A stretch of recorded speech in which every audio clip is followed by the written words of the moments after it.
1절에서부터 18절 말씀입니다.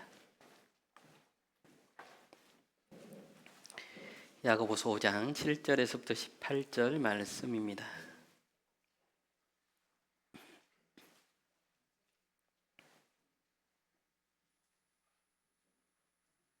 찾으셨으면 우리 교독할까요? 교독하겠습니다. 제가 먼저 읽겠습니다. 그러므로 형제들아, 주께서 강림하시기까지 길이 참으라. 보라, 농부가 땅에서 나는 귀한 열매를 바라고 길이 참아 이른 비와 늦은 비를 기다리나니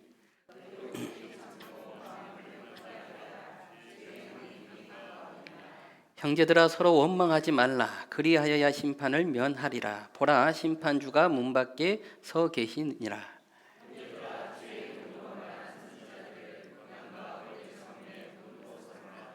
보라, 인내하는 자를 우리가 복되다 하나니 너희가 욥의 인내를 들었고 주께서 주신 결말을 보았거니와 주는 가장 자비하시고 긍휼히 여기시는 이시니라.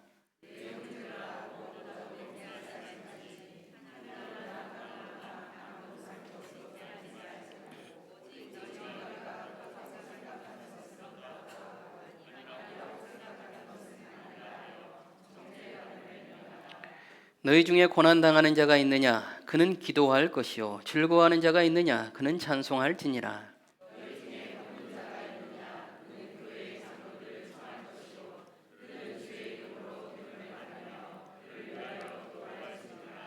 믿음의 기도는 병든 자를 구원하리니 주께서 그를 일으키시리라. 혹시 죄를 범하였을지라도 사하심을 받으리라.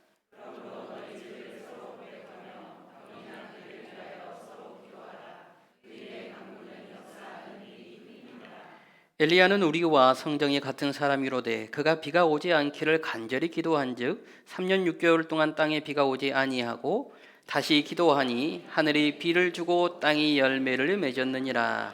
아멘. 우리 함께 그 인사하십시다. 아까 배운 거 예수로 충만합시다. 우리 얼굴을 지극히 보면서, 눈을 지극히 보면서 예수님으로 충만합시다. 예수님으로 충만하십시다. 예수님으로 충만합시다. 제가 지금 신경 쓸 게 너무 많아서 여러분 요즘 어떻습니까? 지내시는 것이 여러분 인내하는 삶을 살아가고 있습니까? 아니면 버티고 있다라고 느껴지십니까? 하루 살아가는 것이 버텨내고 있다. 참 어려운 말이죠. 언젠가 TV 프로그램에서 농민이 인터뷰하는 내용을 봤습니다. 한 농민이 이 못난이 감자를 많이 수확하여서 대단히 풍요롭게 풍성하게 수확을 하였는데 그 판로를 찾지 못하는 거예요.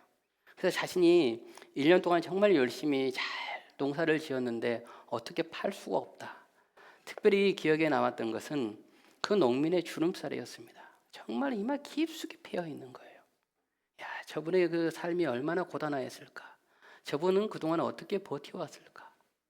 그리고 풍성한 열매를 맺었음에도 불구하고 이제 그 판로를 찾지 못해서 또 얼마만큼 힘들어하고 있는가?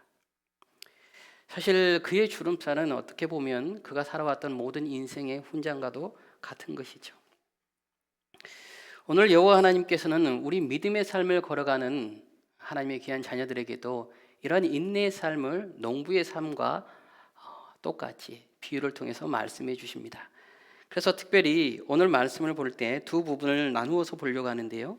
7절에서부터 12절을 통해서 인내의 자세에 관하여 함께 우리는 은혜를 나눌 것이고 또 13절에서부터 18절은 그 인내를 모두 다 감당해내는 인내의 원천인 기도를 함께 나누려고 합니다. 그러니까 하나님께서는 이 인내의 신앙을 어떻게 우리가 이끌고 가야 되는지에 관해서 말씀을 해주시는데, 그러면 먼저 우리가 7절 말씀을 보시면 7절과 8절에서 성경은 이렇게 말씀합니다. 형제들아, 주께서 강림하시기까지 길이 참으라.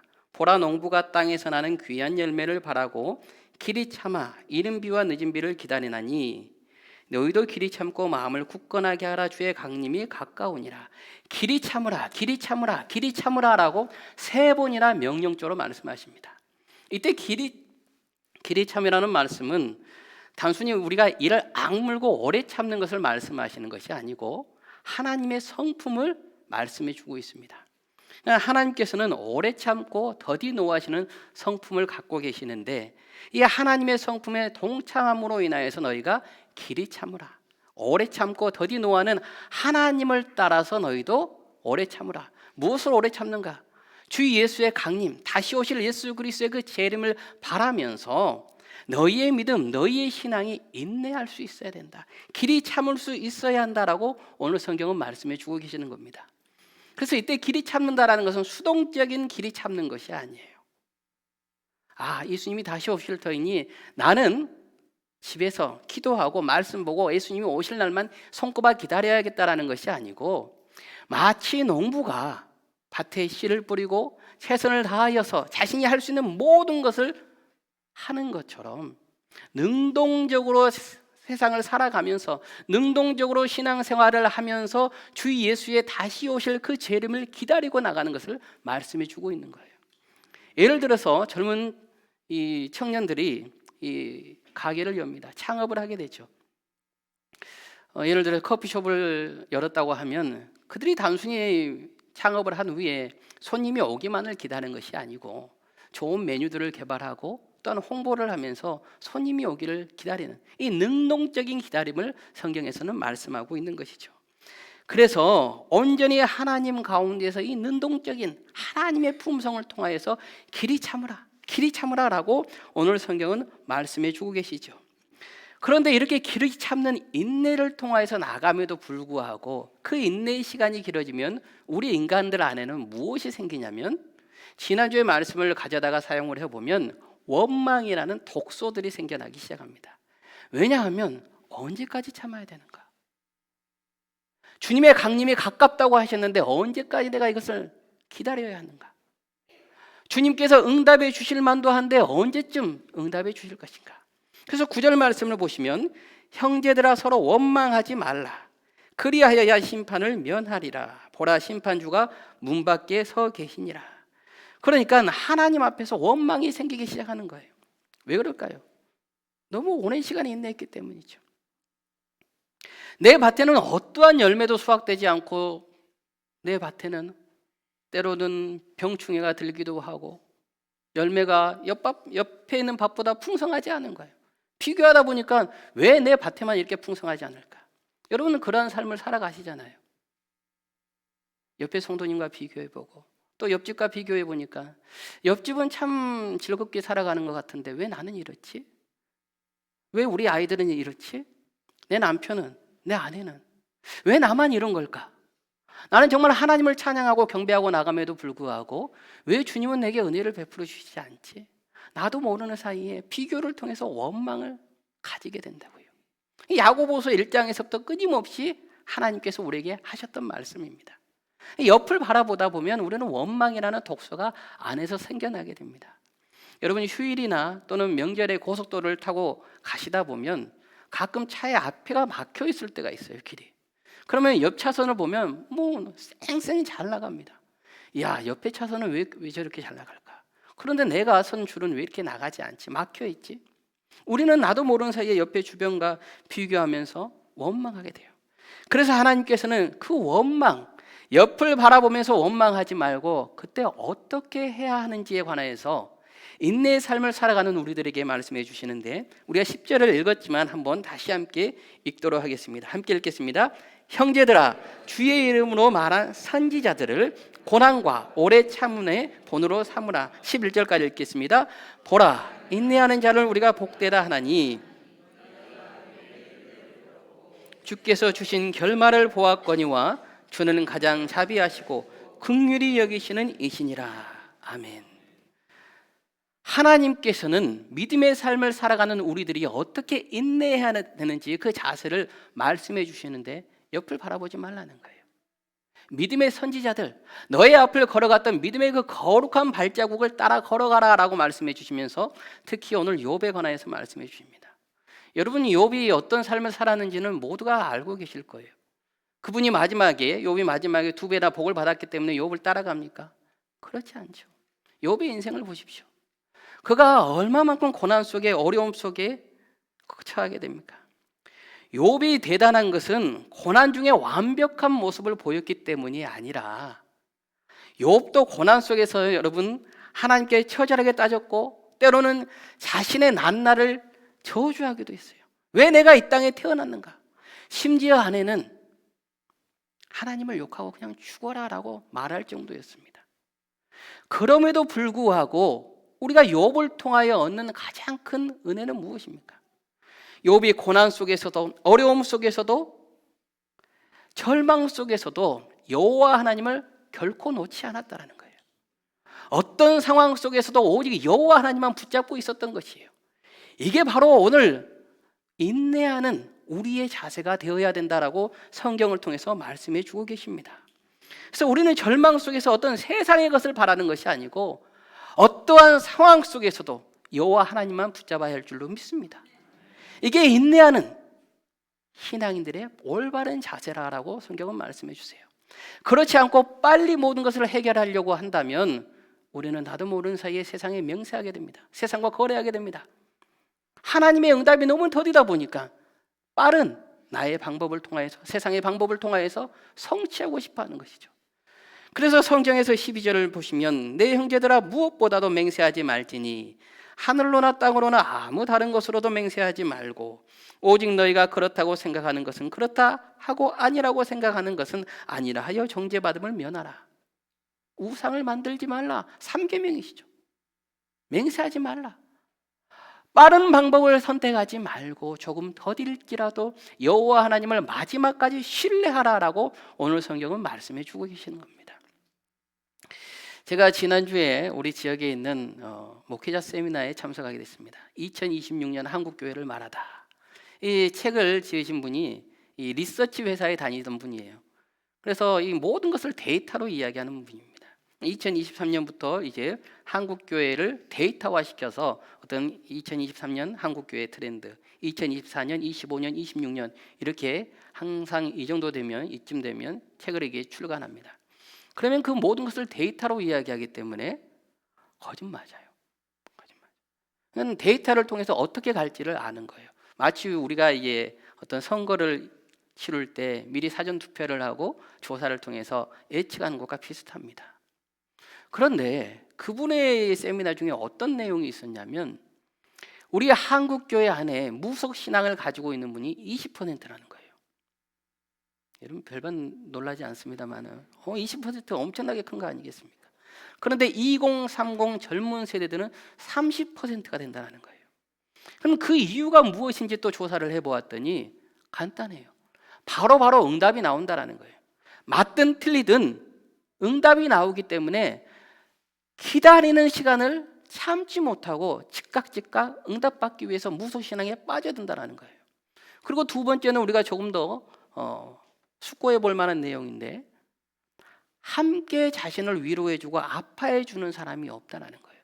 누군가에게 내 속마음을 털어낼 사람이 없기 때문에 그 무속인을 찾아가서 그냥 돈을 주면서 자신의 모든 것을 말한다는 거예요.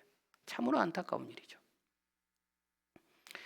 세상에 맹세하면 안 된다는 것을 알면서도 빠른 결과를 위해서 자신도 모르는 사이에 무속신앙에 빠지게 된다는 거예요. 그래서 우리가 진정으로 믿음 안에서 인내하는 올바른 자세를 갖지 못하면 나도 모르는 사이에 세상 속으로 빠져들 수 있는 것입니다. 그래서 오늘 성경은 무엇보다 맹세하지 말라.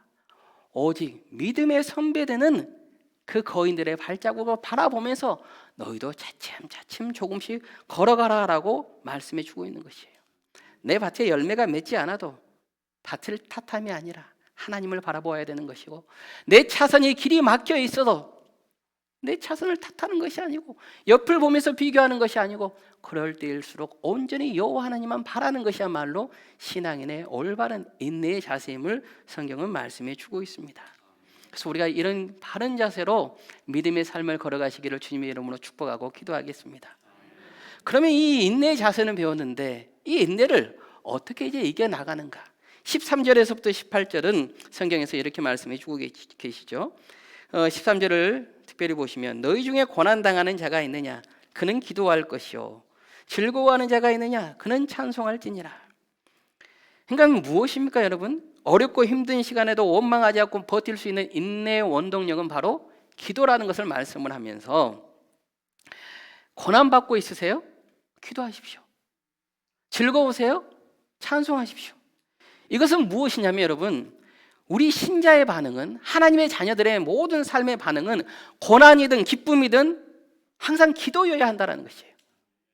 내가 기쁘면 너무나 기뻐서 하나님께 감사의 기도를 드리는 것이고, 내가 고난받고 있다면 그 고난 속에서 하나님, 내가 이 길을 어떻게 이겨나가야 됩니까? 주여 도와주십시오. 그때의 반응도 기도여야 한다는 거예요. 그러면서 14절을 보시면 더욱더 현실적으로 말씀해 주십니다. 너희 중에 병든 자가 있느냐? 그는 교회의 장로들을 청할 것이요 그들은 주의 이름으로 기름을 바르며 그를 위하여 기도할지니라. 병든 자가 있다라는 것은 육체의 질병으로 인해서 너희가 힘드냐? 고난 속에 닥쳐 있느냐? 인내의 삶을 걸어가고 있느냐?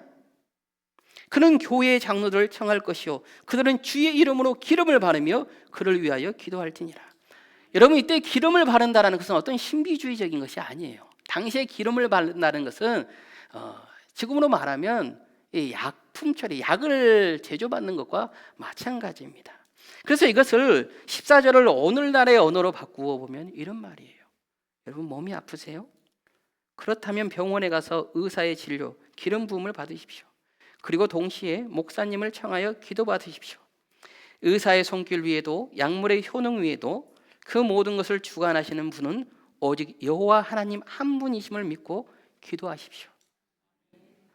약은 수단이지만 하나님은 모든 것의 근원 되신다라고 말씀하고 있는 것입니다.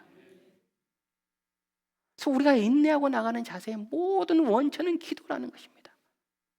삶의 어려움으로 또는 건강의 힘듦으로 우리가 신앙을 가지고 나가는 그 인내의 모든 처음과 나중은 기도밖에 없다라고 성경은 말씀해 주시죠. 그러면서 의인의 기도는 강구하는 힘이 크다. 너희 죄를 서로 고백하며 병이 낫기를 위하여 서로 기도하라. 의인의 간구는 역사하는 힘이 큼이니라. 역사하는 힘이 크다. 이때 역사하는 힘이라는 것이 바로 우리가 잘 아는 에너지의 원이 됩니다. 그러니까 역사하는 힘이라는 것은 하나님께서 그 모든 은혜를 베풀어 주실 것이다. 여러분, 이때 누가 기도합니까? 야고보입니까? 의인은 누구입니까? 장로들입니까? 누가 의인일까요? 로마서 3장 10절을 보시면 기록된 바 의인은 하나도 없으며, 아무도 의인은 없다라는 거예요. 그럼 누가 의인이에요? 오직 예수 그리스도. 우리는 모두 다 죄인일 수밖에 없지만 우리가 예수 그리스도의 이름으로 기도하고 나갈 때 하나님께서는 예수 그리스도의 이름을 보시고 그 기도에 응답해 주신다는 것입니다. 우리가 고난 속에 닥쳐 있을 때, 어려움 속에 닥쳐 있을 때 우리의 기도와 힘과 능력이 아니라 온전히 예수 그리스도 그 이름의 힘과 능력이 있어서 주님께서 응답해 주신다라고 오늘 성경은 말씀해 주고 있는 것이죠. 그러면 여러분, 우리가 힘들고 어려울 때 함께 기도를 나누십시오. 기도의 제목을 나누시고 함께 어려워하고 또 때로는 함께 울고 함께 슬퍼하면서 신앙을, 그 신앙의 인내를 승리로 이끌고 나가시는 우리 귀한 성도님들 되시기를 주님의 이름으로 축복하고 기도하겠습니다. 그러면서 오늘 성경에서는 누구를 예를 들습니까? 그 인내의 자세에서는 욥을 말씀해 주셨다면 이제는 기도의 자세에서 엘리야를 말씀해 주세요. 엘리야가 우리와 성장이 같다라고 성경은 말씀해요. 여러분, 엘리야는 어떤 사람입니까? 대단한 사람 아니에요. 그런데 성장이 같대요. 17절을 보시면 엘리야는 우리와 성장이 같은 사람이로되 그가 비가 오지 않기를 간절히 기도한즉 3년 6개월 동안 땅에 비가 오지 아니하고 다시 기도하니 하늘이 비를 주고 땅이 열매를 맺었느니라. 너희들이 모두 다 기도하라. 그러면 응답해 주실 것인데, 너희가 잘 알고 있는 구약의 엘리야 선지자도 사실은 너희와 성정이 똑같아. 무엇이에요? 인간으로서 너희와 본성이 똑같다라고 오늘 말씀해 주고 있는 것이죠. 엘리야 선지자를 보시면 여러분, 열왕기상 17장 1절에서 길르앗에 우거하는 자 중에 디셉 사람 엘리야가 아합에게 말하되 내가 섬기는 이스라엘의 하나님 여호와께서 살아계심을 두고 맹세하노니 내 말이 없으면 수년 동안 비도 이슬도 있지 아니하리라 하니라. 비가 오지 않을 것을 선포합니다. 그랬더니 열왕기상 18장 1절을 보시면 많은 날이 지나고 제3년에 여호와의 말씀이 엘리야에게 임하여 이르시되 너는 가서 아합에게 보이라. 내가 비를 지면에 내리리라. 그러니까 엘리야 선지자가 아합에게 선포하고 난 후에 가뭄이 듭니다. 그리고 열왕기상 18장을 보시면 이제 하나님께서 비를 지면에 내린다라고 말씀해 주시는데 바로 내리지 않아요. 그 18장 비를 지면에 내릴 것이다 라고 선포하신 후에 어떤 일들이 있어요? 우리가 잘 아는 바알 선지자 450명과 이세벨을 섬기는 선지자 400명, 850대 1의 갈멜산 전투가 벌어지게 됩니다. 어떤 신이 진짜 신이야? 그래서 먼저 제단을 쌓고 850명의 그 이방 선지자들이 자신의 신을 부릅니다. 제단의 것을 받을 리 없죠. 거짓 신이 어떻게 그 제단에 있는 제물을 받아가겠습니까? 받지 못해요. 그때 엘리야가 어떻게 이야기합니까? 그 제물을 그냥 하나님께 기도로 받아가시라고 말씀하는 것이 아니고 그 제물에 고랑까지 물이 넘치도록 흠뻑 적시지 않습니까? 그리고 나서 하나님께서 어떻게 하세요? 그 고랑의 문을 모두 다 말리시고 제물을 받아갑니다. 그리고 난 후에 기손 시내가에 가서 850명의 이방 지도자들을 모두 선지자들을 죽여버립니다. 그리고 나서 18장 41절에서부터 45절을 보시면 엘리야가 아합에게 이르되 올라가서 먹고 마시소서 큰 비 소리가 있나이다. 아합이 먹고 마시러 올라가니라 엘리야가 갈멜산 꼭대기로 올라가서 땅에 꿇어 엎드려 그의 얼굴을 무릎 사이에 넣고 그의 사환에게 이르되 올라가 바다 쪽을 바라보라. 그가 올라가 바라보고 말하되 아무것도 없나이다. 이르되 7번까지 다시 가라. 7번째에 이르러서는 그가 말하되 바다에서 사람의 손만한 작은 구름이 일어나나이다. 이르되 올라가 아합에게 말하기를 비에 막히지 아니하도록 마차를 갖추고 내려가소서 하라 하니라. 조금 후에 구름과 바람이 일어나서 하늘이 캄캄해지매 큰 비가 내리는지라 아합이 마차를 타고 이스라엘로 가니. 하나님께서 엘리야를 통하여서 다시 비를 내리시죠. 여러분 여기까지 보면 엘리야 정말 대단한 선지자입니다. 구약의 말씀을 보면 엘리야는 엄청난 선지자입니다. 실제로 그렇습니다. 어떻게 이렇게 담대한 일을 할 수 있을까? 여러분 지금 이 시대에 누가 850대 1로 싸워 승리할 수 있을까요? 누가 자신이 재림 예수라고 하는 이단들과 붙어 이길 수 있을까요? 저도 못합니다. 이단들 다 나와봐. 누가 정말 하나님이 보자 전투할 사람이 누가 있습니까? 없지요. 근데 엘리야 선지자는 850대 1의 싸움을 싸웁니다. 그리고 그들을 모두 다 처단합니다. 엄청 대단한 사람입니다. 그런데 성경에서는 오늘 그 엘리야도 우리와 성정이 똑같다. 타고난 본성과 성질과 모든 심정이 똑같다라고 말씀해 주고 있어요. 이렇게 대단한 일을 벌였던 엘리야가요 19장에 가보면 이세벨이 이제 엘리야를 죽인다라고 말을 합니다. 아합이 엘리야가 행한 모든 일과 그가 어떻게 모든 선지자를 칼로 죽였는지를 이세벨에게 말하니 이세벨이 사신을 엘리야에게 보내어 이르되 내가 내일 이맘때에는 반드시 내 생명을 저 사람들 중 한 사람의 생명과 같게 하리라. 그렇게 하지 아니하면 신들이 내게 벌 위에 벌을 내림이 마땅하니라 한지라. 무슨 말씀이냐면 내가 너 죽이겠다. 이세벨이 엘리야에게 선포합니다. 그러자 엘리야가 어떻게 됩니까? 영적 소진으로 인하여서 모두 다 여러분 쓰러져 버려요. 광야로 도망가면서 로덴 나무에 지쳐 기대게 됩니다.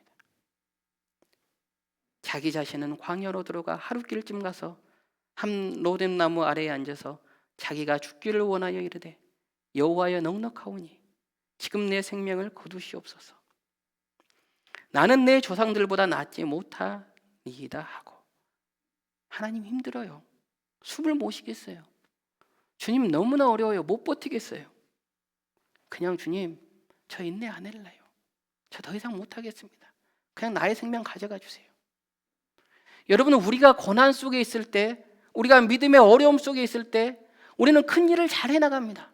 그래 하나님의 이름으로 분명히 승리할 거야, 이겨낼 수 있어 하다가 영적으로 소진될 때 주여 이제 못하겠어요. 나 이제 모든 거 포기할래요. 그냥 주님 내 생명을 가져가옵소서. 오늘 엘리야나 우리나 똑같은 성정을 가지고 나아가는 것이죠. 여러분 실제 모든 사람들이 고난 앞에서 당하는 이유예요. 당황하고 힘들어하는 이유고 결과라는 거예요. 먹먹함 속에서 어떻게 해야 되는가? 앞에서 잠깐 말씀드린 것처럼 이럴 때는 여러분 옆에 있는 사람이 함께 해줘야 됩니다. 무속신앙에 빠지는 이유는 누가 함께 해주지 않아요. 누군가에게 자신이 위로받지 못하고 어떤 이야기도 할 수 없는 거예요. 그래서 사랑하는 옆에 지인이거나 또는 사랑하는 우리 구역원이거나 또는 사랑하는 남편이거나 아내가 이런 영적 소진에 당해 있을 때 왜 그래? 그 정도도 못 이겨? 치는 것이 아니고 여보 힘들어. 우리가 잠깐 바람 쐬러 나갈까? 아내에게도 남편이 마찬가지예요. 여보, 당신이 좋아하는 거 먹으러 갑시다. 자녀들에게도 마찬가지인 거예요. 힘들어하고 지쳐있는 자녀에게 너는 그것도 제대로 못하니? 너는 지금 얼마나 호강에 겨운 줄 알아? 라고 말하는 것이 아니고 아들, 딸, 엄마랑 아빠랑 바람 한번 쐬러 나갈까? 그냥 같이 가주는 거예요. 함께 있어주는 것만으로도 그에게 정말 큰 힘이 되어주는 것이죠. 저는 이 사실을 이 엘리야의 마음이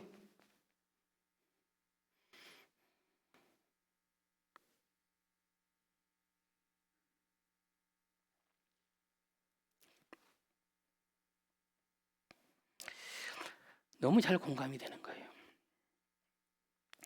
강단에서 하나님의 말씀을 선포하고 이렇게 돌아가 있으면 문득 이게 저녁이 되면 너무나 우울합니다. 슬픕니다. 어떻게 무엇인가 할 수 있는 게 없어요. 특별히 오늘 말씀을 준비하면서 이 말씀은 하나님께서 제게 하시는 말씀이었어요.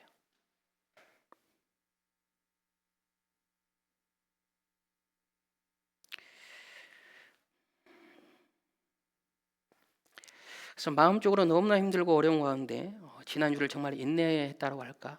버텨냈다라고 하는 게 맞을 것 같아요. 어떻게 내 속마음을 다 털어냈으면 좋겠고 정말 보여주었으면 좋겠고 하나님이 대신 말씀해 주었으면 좋겠다. 이 우울감이 뭐 어떻게 찾아오는 말할 수 없는 거예요. 그래서 저는 로뎀 나무는 찾지 못하고 예전에 살았던 이 집으로 갔습니다. 아파트에 간 거예요. 아파트는 들어가지 못하기 때문에 계단에 앉아서 한참을 울었어요. 다행히 엉엉 울어도 그 누구도 이제 나오는 사람이 없었어요. 그 다들 출근했는지 없는 거예요. 한참 울고 교회 앞에 왔습니다. 교회 와서 다시 제일 앞자리에 앉아서 그냥 울었어요. 그냥 울었어요. 또 혹여나 누가 1층에서 비밀번호를 누르고 들어오실까 봐서 또 제가 울고 있는 모습 보면 깜짝 놀랄까 봐서 귀를 기울이면서 막 엉엉 울었어요. 그리고 말씀을 준비하는 과정 속에 있었기 때문에 욥과 엘리야의 마음을 다시 한번 상기시켜 본 거예요. 그 믿음의 신앙의 선배들은 어떻게 이런 상황 속에서 모든 것을 이겨나갔을까? 때로는 그 억울한 감정들을, 때로는 말할 수 없는 이 모든 것들 속에서 어떻게 버텨낼 수 있었을까? 그렇구나. 어떤 상황 속에서도 하나님을 바라보는 것이구나. 하나님께서 모든 것을 아시고 하나님께서 나의 신원을 회복시키시기 때문에 온전히 여호와 하나님만 의지하는 것밖에 없겠구나. 욥이 그랬던 것처럼, 엘리야가 그랬던 것처럼, 야고보가 그랬던 것처럼 나 역시 그 길을 걸어가야겠구나. 여러분, 우리 삶 속에 이런 신앙에 많은 아픔이 있고 어려움이 있고 때로는 이겨낼 수 없는 힘듦이 있겠지만 그럼에도 불구하고 우리가 하나님을 바라보고 나아갈 때 여호와 하나님께서 친히 일하실 줄로 믿습니다. 그래서 기도를 하는 것은 우리 모든 삶의 원천 되는 거예요. 온전히 하나님만 바라보는 것이야말로 우리 신앙인의 전부가 되는 것이죠. 하나님 외에는 누가 우리를 알 수 있고 하나님 외에는 누가 우리를 신원시킬 수 있겠습니까? 주님만을 의지하는 거예요. 농부에 타들어가는 마음과 주름살에 그 기도의 호흡을 가지고 내 믿음에 주름살을 새기고 나아가는 것이죠. 그리고 무엇보다 여러분, 이런 인내 시간을 걸어가실 때 꼭 부탁드립니다. 혼자 걸어가지 마시고 함께 걸어가시길 바라요. 혼자 있다 보니까 이 생각들이 거미줄 치듯이 계속 많이 생겨나는 거예요. 심장이 쪼여오는 게 마음속에 느껴져요. 병원을 가봐야 되나? 왜 이렇게 심장이 쪼이지? 심장이 확 쪼이는 거예요. 이렇게 해서 병원에 가서 시술을 받아야 되는구나. 말할 수 없는 거예요. 그래서 일부러 오랜만에 사람들을 만나기도 하고 연락해서 만나기도 하고요. 세미나에도 참석하고요. 심지어는 저와 아내가 이 각방을 씁니다. 별말을 다 합니다만은 제가 이제 새벽기도는 빨리 나와야 되기 때문에 제가 좀 빨리 준비하기 때문에 방을 따로 써요. 그런데 지난주에는 아내에게 같이 잡시다 했더니 들어오지 마요 그러는데 그냥 같이 잡시다. 정말 그래서 손만 잡고 같이 잤어요. 같이 있는 것만으로도 여러분 힘이 돼요. 그렇지. 누군가 내 옆에 있지. 힘이 되는 거예요. 그래서 여러분, 우리가 인내의 삶을 걸어갈 때 기도와 함께 우리 함께 있어주는 우리 성도님들 되시기를 주님의 이름으로 축복하고 기도하겠습니다. 우리는 믿음의 생활을 하다 보면 원치 않는 일들에 놓일 때가 있습니다. 그때 우리는 무엇을 먼저 생각합니까? 하나님이 나와 함께 하시지 않는다? 아니면 옆에 밭을 보면서 어떻게 옆에는 저렇게 풍성할까? 옆에 고속도로를 보면서 왜 저기는 저렇게 잘 터질까? 아니요. 온전히 하나님만 바라볼 수 있어야 되는 것입니다. 나는 믿음 생활을 잘하는데 왜 하나님께서 나에게만 이렇게 힘든 일을 주셨을까? 원망이 아니죠. 여러분, 우리가 뉴스를 보면요, 폭풍으로 또는 이 자연재해로 인하여서 농민들이나 어민들이 인터뷰하는 내용들을 접하게 됩니다. 그럼 대부분 한숨을 쉬면서 하는 이야기가 그거예요. 1년 농사 다 망쳤다라는 거예요. 예상치 못한 일로 1년 농사 다 망쳤다라는 거예요. 우리 신앙의 삶 속에서 어려움이 닥쳐오고 고난이 닥쳐올 때 여러분, 우리의 믿음이 잘못되어서 이러한 어려움을 당하는 것이 아니잖아요. 그것이 바로 인생이고 우리 믿음의 과정이라는 것입니다. 내가 잘못했기 때문에, 내가 주의 말씀을 바르게 따르지 않았기 때문에 내가 저주받거나 내가 훈련받거나가 아니고, 우리 인생 속에서는 당연히 그런 믿음의 길을 걸어간다는 거예요. 그래서 우리가 믿음의 인생을 걸어갈 때 인내하며 간다는 것은 그것도 모두 다 주님 안에서 승리하고 나가겠지, 그 하나님을 신뢰하고 걸어가는 것입니다. 그러므로 우리가 단순히 밭을 탓하는 것이 아니고 힘들수록 어려울수록 더욱더 예수님을 바라보며 주님이 내려주실 피를, 그 궁휼하심을 기도하고 나가는 우리 성도님들 되시기를 주님의 이름으로 축복하고 기도하겠습니다. 무엇보다 이 삶 속에서 인내를 가능하게 하는 것은 우리의 힘과 능력이 아니라 오늘도 우리의 소리에 들으시고 우리 신음에, 우리 기도에 응답해 주시는 하나님의 은혜가 있기 때문이에요. 그래서 기도는 여러분, 우리의 인내를 위한 보조장치, 옵션이 아니고, 기도가 바로 우리 믿음의 인내 그 전부인 줄로 믿습니다. 그래서 우리가 인내를 기도로 승리하고 기도를 통하여 우리 밭을 갈아가며, 때로는 우리가 함께 기도하면서 함께 밭을 갈면서 하나님이 주실 그 귀한 열매를 바라고 나가는 우리 성도님들 되시기를 주님의 이름으로 축복하고 기도하겠습니다. 그래서 한 주간도, 아니 우리 평생의 삶 속에서 하나님이 내려주시는 은혜와 하나님이 주시는 그 피를 통해 풍성한 삶을 살아가며 주님이 다시 오실 그날까지 승리하고 나가는 우리 성도님 되시기를 주님의 이름으로 축원하겠습니다. 우리 시간 함께 자리에서 일어나셔서